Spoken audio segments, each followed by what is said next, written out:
Ağstafada dəmir yolu üzərində yerləşən körpü bağlanıb. Səbəb rayonu iki hissəyə bölən körpünün qəzalı olmasıdır. 3 aya yaxındır ki, körpünün qəzalı vəziyyətdə olması sürücülərin işini də çətinləşdirib. Bəs görəsən sürücüləri təngə gətirən yolsuzluq problemi nə vaxt həll olunacaq? Qəzalı körpünün açılıb-açılmayacağına Avtomobil Yolları Dövlət Agentliyinin rəsmisi aydınlıq gətirib. Bərabər izləyək.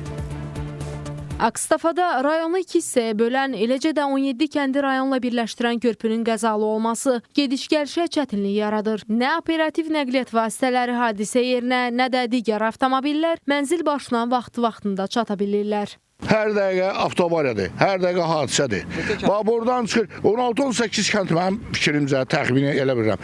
Bu yüzden gələn, Kirovka tərəfdən, gələn Elnalı tərəfdən gələn yol birbaşa burada qəza şəraitidir. Bu yüzden gələn maşınlar hər dəqiqə vuruşa bilər.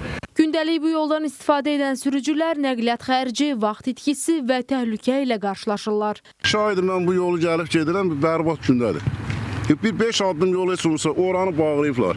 Buranı isə heç olmasa bir xır töküb, qreder salıb düzəltmirlər. Yaranmış vəziyyət səbəbindən sürücülər alternativ yoldan istifadə edir ki, bu da həmin yolda qarşıdan gələn nəqliyyat vasitələri ilə qəza şəraiti yaradır. Sakinlər bildirir ki, 3 ayda aidiyyatı qurumlara etdikləri müraciət cavabsız qalıb. Problemi həll edən yoxdur. Avariya da ola bilər, çətinlik çəkirik biz burada. 2 ayda cəmaət zulüm çəkir. Gedən də, gələn də neçə kəndli gör. Bax, görürsünüz gözünüzdə, demək ehtiyac yoxdur.